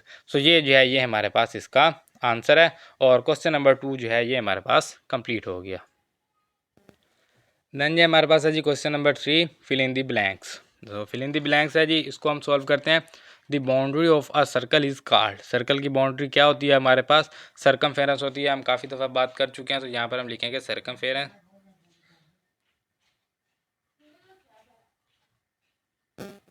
सर्कमफेरेंस, सो किसी भी सर्कल की जो बाउंड्री होती है उसको सर्कमफेरेंस कहा जाता है। वही बात दोबारा की गई है, the circumference of a circle is called boundary of the circle. So boundary कह लें या सर्कमफेरेंस कह लें, एक ही बात है। इसका आंसर जो है वो अगले ही पार्ट में हमें मिल गया है। सो वैसे भी आपको पता है हम काफ़ी बार इसको जो है वो सॉल्व कर चुके हैं कि बाउंड्री जो है सर्कल की उसको सर्कमफेरेंस कहा जाता है और सर्कमफेरेंस को बाउंड्री ही कहा जाता है। देन ये पार्ट नंबर 3 है जी, हमारे पास the line joining the 2 points of a circle is called. For example हमारे पास एक सर्कल है जी, ये मैंने एक सर्कल बना लिया, इसके कोई भी 2 पॉइंट्स ले लें, एक पॉइंट ये है एक पॉइंट ये है, इन दोनों को आप जो है वो मिला देंगे। सो ये जो लाइन है ये हमारे पास क्या होगी, इसको हम कहते हैं जी कॉर्ड। सो ये सर्कल की कॉर्ड है, यानी कि सर्कल की कोई भी 2 पॉइंट्स को मिलाने से जो लाइन आपके पास बनती है उसको क्या कहा जाता है, कॉर्ड ऑफ अ सर्कल। ये यूनिट नंबर 9 में हम कर चुके हैं, बाकी हम बहुत बार इसको जो है वो हम जो है वो कह चुके हैं। देन ये हमारे पास है जी, the point of intersection of perpendicular bisectors of 2 non parallel chords of a circle is called the. तो इसको जो है वो हम थोड़ा सा एक्सप्लेन कर लेते हैं। सो ये जो ये हमारे पास सर्कल है, ये सर्कल है, इसका सेंटर है जी, सेंटर जो है इसको हम कह देते हैं सेंटर ओ है, ऐड कर लें। सो हमें क्वेश्चन क्या कहा गया है कि the points of intersection of perpendicular bisectors of 2 non parallel chords. 2 non parallel chords का कहा गया है, एक कॉर्ड जो है वो हम यहाँ पर ड्रा कर लेते हैं जी, ये हमारे पास एक कॉर्ड आ गया है, इस कॉर्ड का इस पॉइंट को हम ए कह देते हैं, इसको बी पॉइंट कह देते हैं, यानी कि 2 पॉइंट्स हैं सर्कल के, उनको मिलाने वाली लाइन हमारे पास कॉर्ड होती है। नॉन पैरेलल कहा गया है तो दूसरी जो है वो हम यहाँ पर बना देते हैं, यानी कि पैरेलल नहीं होनी चाहिए दोनों। इसको जो है वो हम पॉइंट सी कह देते हैं, इसको पॉइंट डी कह देते हैं। फिर हमें क्या कहा गया है कि ऑफ अ सर्कल, यहाँ पर perpendicular bisectors of 2 non parallel, perpendicular bisector, perpendicular bisector कहा गया है। सो परपेंडिकुलर बाइसेक्टर, बाइसेक्टर का मतलब होता है इसके सेंटर पर परपेंडिकुलर ड्रा करना है, तो इसके सेंटर पर जब हम परपेंडिकुलर ड्रा करेंगे तो ये तकरीबन जो है यहाँ पर आ जाएगा।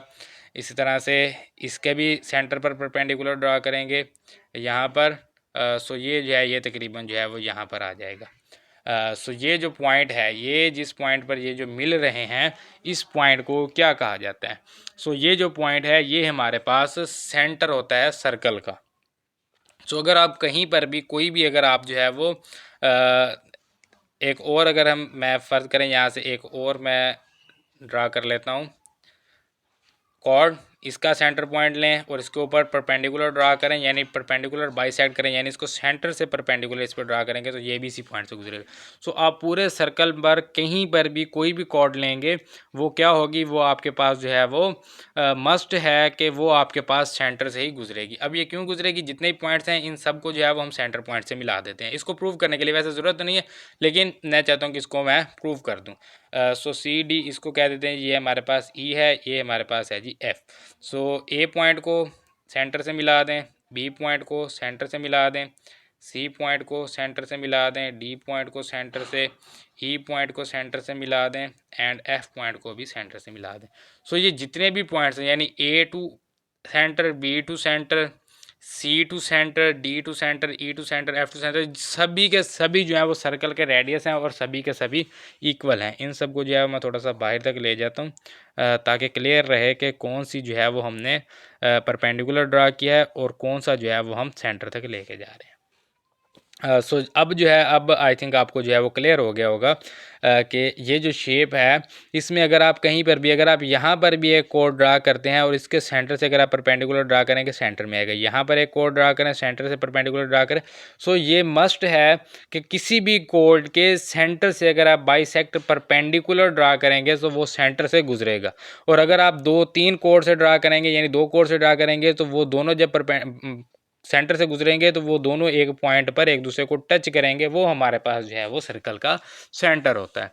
सो वही बात हमें यहाँ पर की गई है। अगर आप यहाँ पर दोबारा थोड़ी सी तवज्जो करें, the point of intersection of perpendicular bisector, यानी कि एक पॉइंट है, कब बना है वो, intersection of perpendicular bisector, perpendicular bisector से बना है। किन परपेंडिकुलर बाइसेक्टर से बना है, 2 नॉन पैरेलल कोड, जो कि 2 नॉन पैरेलल कोड्स थी, उनके ऊपर परपेंडिकुलर बाइसेक्टर ड्रा किया, उनसे एक इंटरसेक्शन पॉइंट बना सर्कल में। तो वो क्या होता है, वो हमारे पास सर्कल का सेंटर होता है। तो वो मस्ट है कि वो सेंटर ही होगा। देन पार्ट नंबर 5 की बात करते हैं, circles having 3 points in common. Well ये जो है ये हम यहाँ पर जो है इसकी बात कर चुके हैं।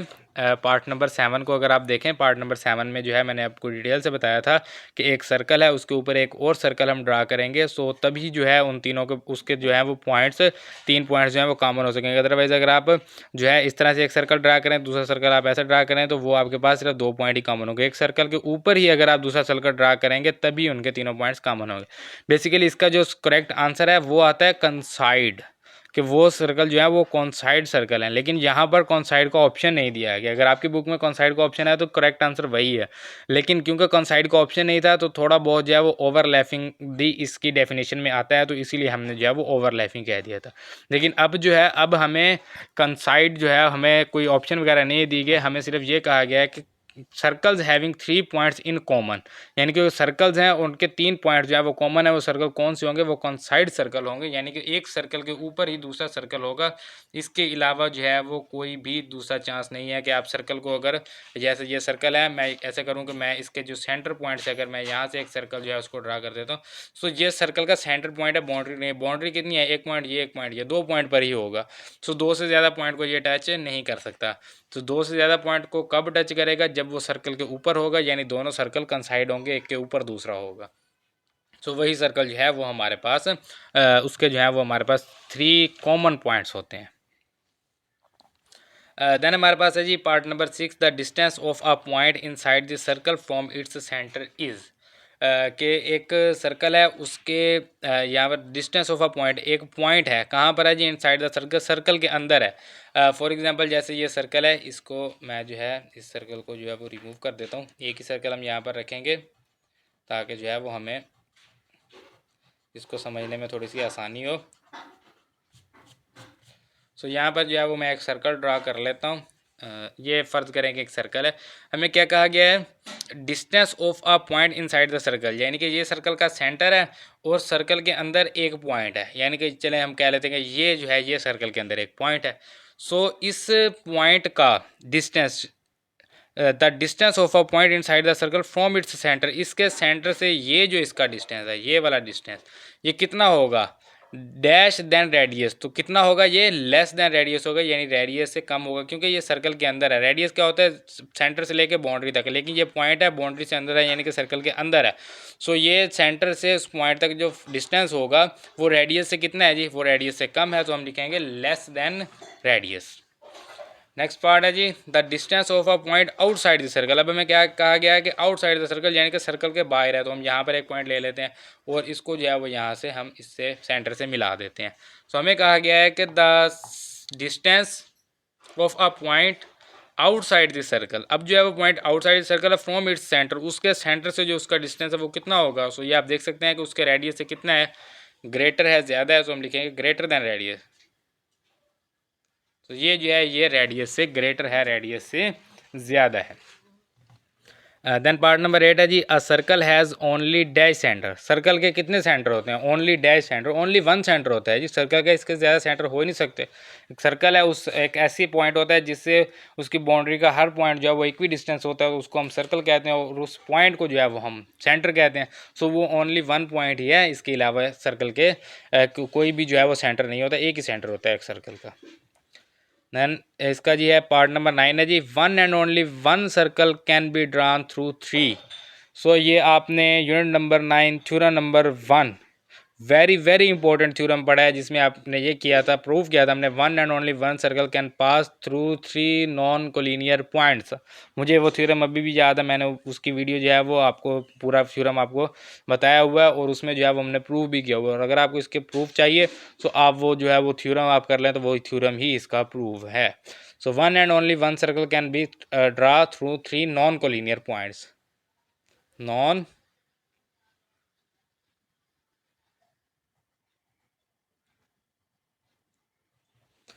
ये आपको सही नज़र नहीं आ रहा क्योंकि जगह कम है, तो इसलिए मैंने छोटा छोटा करके लिखा, लेकिन मैंने आपको इसलिए बता दिया कि नॉन कोलिनियर पॉइंट। बाकी फिर भी अगर आप चाहते हैं कि मैं थोड़ा सा एक्सप्लेन करूं तो मैं इसको फिर अगेन एक्सप्लेन कर देता हूं कि अगर आप 2 पॉइंट्स बनाते हैं, यानी कि एक कोलिनियर पॉइंट्स क्या होते हैं? ऐसे पॉइंट जो एक ही लाइन पर मौजूद हों। सो 2 पॉइंट जो एक ही लाइन पर मौजूद हैं उसके ऊपर अगर आप सर्कल ड्रा करेंगे तो वो हो जाएगा। लेकिन अगर आप एक ही लाइन पर 3 पॉइंट्स अगर आप बनाते हैं, इसके ऊपर अगर आप सर्कल ड्रा करना चाहें तो वो नहीं हो सकता। यानी कि किसी भी सर्कल में कोई भी ऐसे 3 पॉइंट्स नहीं हैं जो कि एक ही लाइन पर मौजूद हों, क्योंकि बाउंड्री में एक ही पॉइंट होगा, सेंटर वाला पॉइंट नहीं होता, पॉइंट होते हैं सारे बाउंड्री वाले। सो बाउंड्री में अगर आप एक पॉइंट यहाँ लेंगे, एक आप यहाँ लेंगे, 2 पॉइंट तो हो गए कोलिनियर। लेकिन अगर आप 3 पॉइंट लेंगे, एक यहाँ होगा, एक यहाँ होगा, तीसरा जो है वो आपको इससे हट कर, यानी एक ही लाइन से हट कर आपको साइड पर लेना होगा। यानी कि फॉर एग्जांपल एक पॉइंट मैं ये ले रहा हूँ, एक पॉइंट ये ले रहा हूँ, एक पॉइंट ये ले रहा हूँ। सो ये अब एक ही लाइन पर मौजूद नहीं है। अगर मैं इन दोनों को मिलाता हूँ तो लाइन बनती है, इन दोनों को मिलाता हूँ तो लाइन बनती है, इन दोनों को मिलाता हूँ तो लाइन बनती है। सो एक ही लाइन पर तीनों नहीं आ रहे। तो ये कौन से पॉइंट है? ये नॉन कोलिनियर पॉइंट है जो एक ही लाइन पर मौजूद नहीं होते। बाकी इसकी जो डिटेल है वो आपको वहाँ से मिल जाएगी थ्योरम नंबर 1 से। अभी हम बात करते हैं पार्ट नंबर 10 की। Angle inscribed in a semi circle is, ये भी जो है इसको भी हम बहुत बार इसको हम कर चुके हैं। अभी जो है हम एमसीक्यूज़ में भी इसको प्रूव कर चुके हैं। अगेन जो है मैं इसको थोड़ा सा यहाँ पर जो है इसको एक्सप्लेन करना चाहूँगा। फॉर एग्जांपल यहाँ पर मैं एक सर्कल बना लेता हूँ। सो ये जो है जी, ये मैंने एक सर्कल बना लिया जिसका सेंटर है जी ओ। हमें क्या कहा गया है? हमें कहा गया है कि angle inscribed in a semi circle. Semi circle का एंगल कहा गया, तो सबसे पहले तो सेमी सर्कल बनाना होगा। सेमी सर्कल एक ऐसा सर्कल होता है जिसमें एक कोड जो है वो सर्कल के सेंटर से गुजरती है। यानी कि ये एक पॉइंट ए है, ये पॉइंट बी है, और ये कोड है। कोड जो है वो सर्कल के सेंटर पॉइंट से गुजरती है। सो इस तरह की कोड जो है इसको हम डायामीटर कहते हैं, और डायामीटर जो है वो सर्कल को 2 इक्वल पार्ट्स में डिवाइड करता है, और हर पार्ट को जो है वो सेमी सर्कल कहा जाता है। आप चाहे इस ऊपर वाले पार्ट को सेमी सर्कल कह लें या नीचे वाले पार्ट को, इनमें से एक पार्ट को हम यूज़ करते हैं। सो इस ये हमारे पास आ गया। हमें क्या कहा गया है? Inscribed angle. इंस्क्राइब्ड एंगल अब कौन सा होता है कि ए और बी के दरमियान आप पूरे सरकमफेरेंस के ऊपर कहीं पर भी आप एक पॉइंट लें। मैं यहाँ पर एक पॉइंट ले लेता हूँ, ये लेट करें, ये हमारे पास एक पॉइंट है, इसको हम कह देते हैं ये है जी पॉइंट सी। सो इस सी पॉइंट को आप ए पॉइंट से भी मिला दें, इस सी पॉइंट को आप बी पॉइंट से भी मिला दें। सो यहाँ पर सी पॉइंट पर जो बनने वाला एंगल होगा वो आपके पास जो है वो इंस्क्राइब्ड एंगल होता है, जो हमें कहा गया है inscribed angle inscribed in a semi circle. So semi circle का इंस्क्राइब्ड एंगल, वो पॉइंट आप यहाँ पर लें, यहाँ कहीं पर भी आप वो पॉइंट ले सकते हैं, आप यहाँ पर भी ले सकते हैं, यहाँ पर कहीं पर भी आप वो पॉइंट ले लें और उसको मिला दें।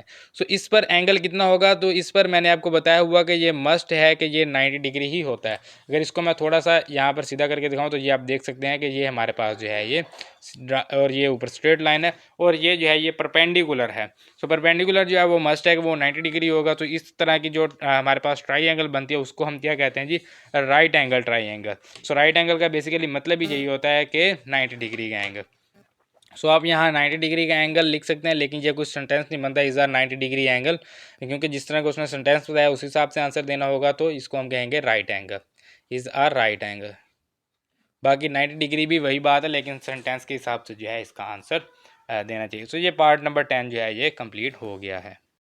देन जी हमारे पास है जी पार्ट नंबर 11। पार्ट नंबर 11 को देखते हैं जी। हमारे पास है जी, if 2 circles touch each other the point of dash and their dash are collinear. So इसको जो है वो समझ लेते हैं जी।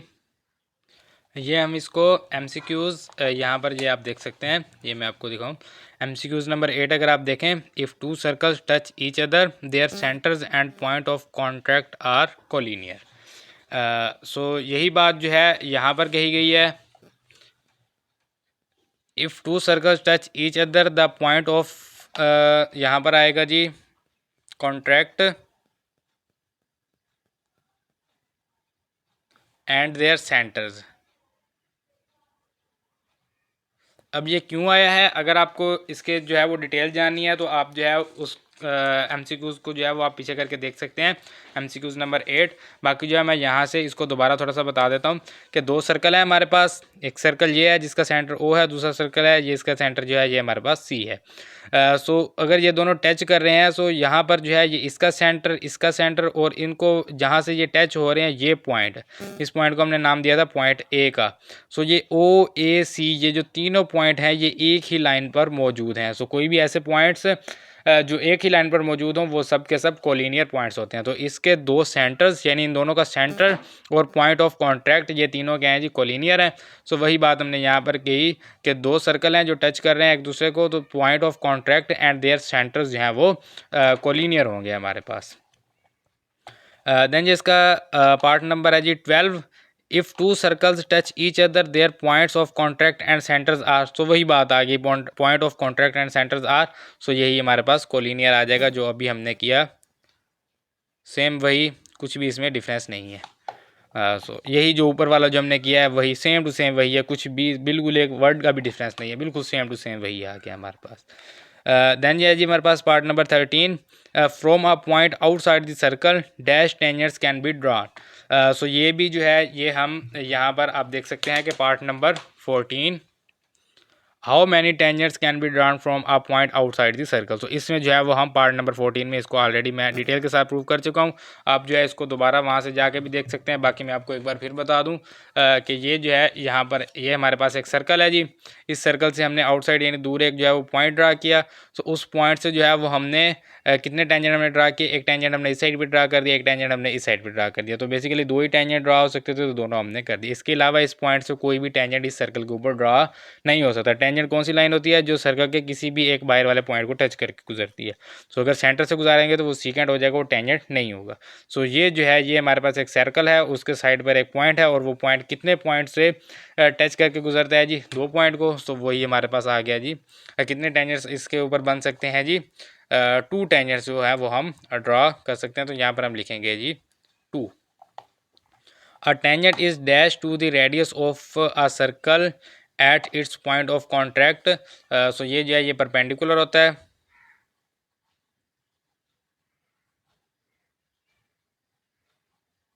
अब जगह कम है, सो मैंने जो है आपको इसलिए बता दिया है। अब यहाँ पर जो है वो पूरा सो क्लियरली नहीं आ रहा। ये भी हम पहले कर चुके हैं, यहाँ पर ये आप देख सकते हैं इसी एक्सरसाइज में। ये हमारे पास part number 6, the tangent and radius of a circle at the point of contract are perpendicular. इसमें मैंने आपको डिटेल के साथ ये बताया हुआ है कि ये जो है ये दोनों परपेंडिकुलर होते हैं। बाकी जो है हम एक बार फिर इसको थोड़ा सा जो है वो एक्सप्लेन कर लेते हैं यहीं से। जो है ये फॉर एग्जांपल ये हमारे पास जो है ये एक टेंजेंट है जी। टेंजेंट जो है ये सर्कल के ऊपर ड्रा किया। आप इस सर्कल को जो है वो स्किप कर दें कि ये सर्कल नहीं है। या ये एक और मेरे पास एक सर्कल मैंने बनाया था, इसको हम देख लेते हैं कि ये एक टेंजेंट है जी, ये हमने ड्रा किया और ये इसका रेडियस है। सो कोई भी टेंजेंट जो है उसका और रेडियस का जिस पॉइंट पर वो कॉन्टैक्ट करते हैं तो वो दोनों परपेंडिकुलर होते हैं, यानी कि वहाँ पर जो है वो 90 डिग्री का एंगल ही बनाते हैं। सो मैं ज़्यादा एक्सप्लेन नहीं करूँगा। अगर आपको एक्सप्लेनेशन चाहिए तो वो आप पार्ट नंबर 6 को खोल के देख सकते हैं, वहाँ पर मैंने डिटेल के साथ इसके बारे में बात की हुई है इसी वीडियो में। थोड़ा सा पीछे करें, पार्ट नंबर 6 पे चले जाएँ। देन ये जी the straight line draw perpendicular to the radius. एक स्ट्रेट लाइन जो है वो परपेंडिकुलर ड्रा की जाती है रेडियस के ऊपर, of a circle is called. So यही पिछले क्वेश्चन वाली बात आ गई कि स्ट्रेट लाइन जो है वो ड्रा की गई है, परपेंडिकुलर ड्रा की गई है रेडियस के ऊपर। यानी कि एक स्ट्रेट लाइन, एक रेडियस है हमारे पास, यही बात आ गई कि ये हमारे पास एक रेडियस है, इसके ऊपर हमने परपेंडिकुलर स्ट्रेट लाइन ड्रा की है। सो इस रेडियस के ऊपर जो परपेंडिकुलर स्ट्रेट लाइन ड्रा की है वो हमारे पास क्या कहलाएगी, वो हमारे पास क्या होता है जी, वो हमारे पास टेंजेंट होता है। सो वही हम बात यहाँ पर लिखेंगे जी, tangent to the circle, tangent to the circle. Then ये हमारे पास है जी इसका part number 15, two circles can not cut each other at more than dash points. दो सर्कल जो हैं वो एक दूसरे को कट नहीं कर सकते, कितने पॉइंट से ज़्यादा कट नहीं कर सकते। सो एक सर्कल मैं जैसे ये अभी हमने यहाँ पर बात की थी, ये मैंने 2 सर्कल बनाए थे, एक सर्कल ये है जी और दूसरा सर्कल ये है।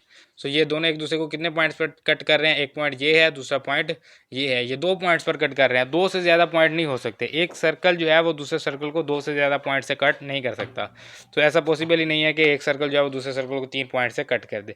सो यही होता है कि एक सर्कल जो है वो दूसरे पॉइंट को या तो टच करके गुजरेगा एक पॉइंट पर या 2 पॉइंट पर कट करेगा। तो इसने क्या कहा है कि two circle can not cut, cut की बात की है तो मोर देन कितने पॉइंट से जी, 2 पॉइंट से ज़्यादा पॉइंट से इसको कट नहीं कर सकता। नेक्स्ट है जी हमारे पास the perpendicular bisector of a chord. ये हमारे पास पार्ट नंबर 17 है। The perpendicular bisector of a chord of a circle passes through the. सो वही बात आ गई जो अभी हमने की थी, ये इस वाले पार्ट में, पार्ट नंबर 4 में। ये आप देख सकते हैं, the point of intersection of perpendicular bisector of two non parallel chord of a circle is called the centre. तो मैंने आपको बताया था कि कोई भी आपके पास सर्कल है उसके ऊपर आप कॉर्ड ड्रा करें, उसके आप परपेंडिकुलर बाइसेक्ट यानी उसके सेंटर से परपेंडिकुलर अगर आप ड्रा करें सो वो मस्ट है कि वो सेंटर से गुजरेगा। तो अगर आप 2-3 कॉर्ड लेते हैं उन सबको आप ड्रा करते हैं सो सभी के पॉइंट जो है वो सेंटर से गुजरेंगे। उसके लिए जो है वो मैंने एक डायग्राम भी बनाई थी, मैं आपको डायग्राम भी दिखा देता हूँ। तो इस डायग्राम की मदद से मैंने आपको बताया था कि ये एक हमारे पास क्या है जी, ये एक कॉर्ड है, इसके ऊपर परपेंडिकुलर बाइसेक्ट ड्रा किया, सेंटर से गुजरा। ये कॉर्ड है, परपेंडिकुलर बाइसेक्ट ड्रा किया, सेंटर से गुजरा। ये कॉर्ड है, परपेंडिकुलर बाइसेक्ट ड्रा किया, सेंटर से गुजरा। सो जब भी आप किसी कॉर्ड के ऊपर परपेंडिकुलर बाइसेक्टर ड्रा करेंगे सो वो कहाँ से गुजरेगा, वो सेंटर से गुजरेगा। The perpendicular bisector of a chord of a circle passes through the centre. तो वो मस्ट है कि वो उसके सेंटर से ही गुजरेगा, इसके अलावा कहीं से भी गुजर नहीं सकता। बेसिकली वही बार बार आ रहे हैं, वही 5-6 जो हैं वो बेसिक से हैं हमारे पास, तो वही बार बार पूछे जा रहे हैं डिफरेंट वर्ड से। सो डिफरेंट स्टेटमेंट से, डिफरेंट वर्ड से वही बार बार ही वही सवाल किए जा रहे हैं। The length of two direct common tangents to two circles are dash to each other. इसके लिए जो है वो हमारे पास ये जो है ये पार्ट नंबर 13 है। पार्ट नंबर 13 को आपने अगर नहीं देखा तो आप इस पार्ट नंबर 13 को वीडियो को पीछे करके लाजमी तौर पर देखें। इसके आगे 2 पार्ट और आने वाले हैं। सो सेम यही यूज़ होगा क्योंकि ये जो है वो काफ़ी लंबी डिटेल है, इसको जो है वो मैं दोबारा एक्सप्लेन नहीं कर सकता, 8-10 मिनट दोबारा लग जाएंगे नहीं तो। सो आप इसी को ही दोबारा देख लें कि the length of two transverse tangent या टू कॉमन टेंजेंट्स, एक ही बात है, ट्रांसवर्स कह लें या कॉमन कह लें, tangents to a pair of circle are equal. So वो दोनों टेंजेंट्स जो हैं वो इक्वल होंगे, वो चाहे कॉमन हो या ट्रांसवर्स हों। सो वही बात यहाँ पर की गई है, the length of two direct common tangents to two circles are equal to each other. और नीचे वाले क्वेश्चन में भी सेम यही बात है, the length of two transfer common tangents to two circle are dash to each other. So वही बात, इक्वल टू ईच अदर। इसकी एक्सप्लेनेशन जो है वो आपको पार्ट नंबर 13 में आपको मिल जाएगी। आप वीडियो को थोड़ा सा पीछे कर लें। सो पार्ट नंबर 13 को अगर आप दोबारा देख लेंगे तो आपको समझ आ जाएगी। देन इसका पार्ट नंबर 20 है जी हमारे पास, if the in centre and circum centre of a triangle coincide the triangle is.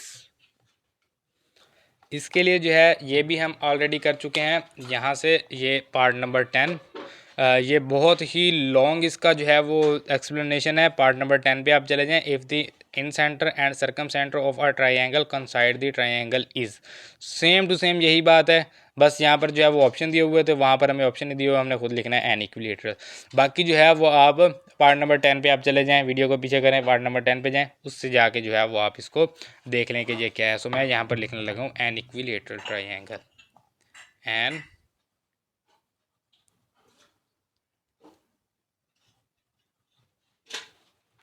An equilateral, triangle is an equilateral.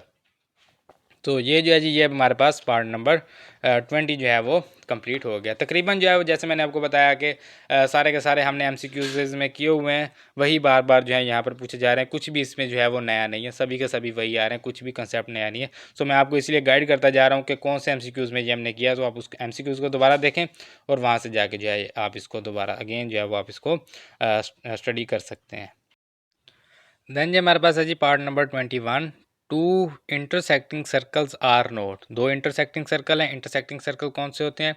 For example ये एक सर्कल है हमारे पास, एक सर्कल और है, ये हमारे पास जो दोनों एक दूसरे को इंटरसेक्ट कर रहे हैं। सो इन दोनों का जो है वो एक सेंटर नहीं हो सकता है। एक सेंटर किसका होता है जी? एक सेंटर ऐसे सर्कल का होता है जो एक ही सर्कल के ऊपर दूसरा सर्कल हो। सो इनका जो है वो सेंटर एक होगा। सो जिस सर्कल का सेंटर एक होता है उसे कहा जाता है कॉन्सेंट्रिक सर्कल। और जिन सर्कल का सेंटर जो है वो डिफरेंस होता है, यानी इसका सेंटर यहाँ पर है, इसका सेंटर यहाँ पर है, लेकिन अगर इन दोनों सर्कल की बात करें तो इसका सेंटर भी यहाँ पर है और इसका सेंटर भी यहाँ पर है, दोनों का सेंटर एक ही जगह है, तो ये कॉन्सेंट्रिक है। और अगर इंटरसेक्टिंग है, इंटरसेक्टिंग का मतलब है कि दोनों एक दूसरे को इंटरसेक्ट कर रहे हैं। तो ये दोनों इंटरसेक्ट कर रहे हैं, तो अब इन दोनों का जो सेंटर है वो एक जगह पर नहीं है, वो दोनों का सेंटर जो है वो डिफरेंस जगह पर है। सो ये क्या होंगे? ये दोनों कॉन्सेंट्रिक नहीं होंगे, आर नॉट कॉन्सेंट्रिक। सो ये हम लिखेंगे concentric,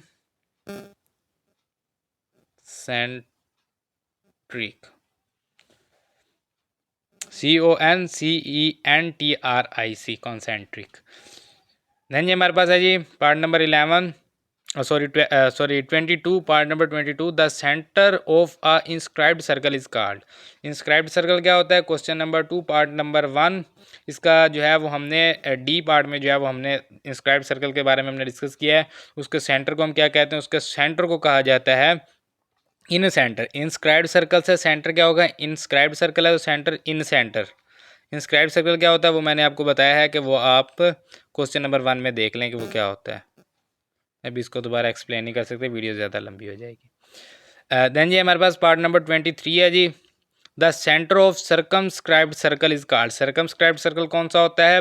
question number 2 part number 1 जो है वो ई में मैंने आपको बताया हुआ है। सो वो आप देख लें, वो इसकी सर्कमस्क्राइब्ड सर्कल और इसकी जो है डेफिनेशन एंड डायग्राम जो दोनों हमने की हुई हैं। सो क्योंकि इंस्क्राइब्ड सर्कल है तो उसका सेंटर इन सेंटर, सब्सक्राइब्ड सर्कल है तो सर्कमस्क्राइब्ड सर्कल है तो इसका सेंटर सर्कम सेंटर होगा। Circum centre. सेम इसी तरह से the radius of an inscribed circle is called in radius. Inscribed से इन रेडियस,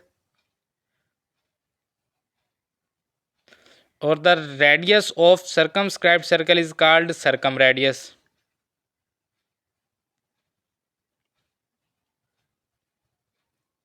ये नाम जो है ये आपको इनके याद करने होंगे।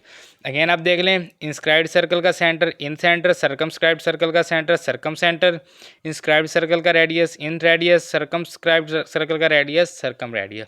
सो ये बेसिक से 4 नाम्स हैं, ये आप याद कर लें। सो ये हमारी जो है exercise miscellaneous exercise number 13 complete हो गई है और हमारे जो 10th क्लास मैथ का टोटल सिलेबस जो है वो कंप्लीट हो गया है।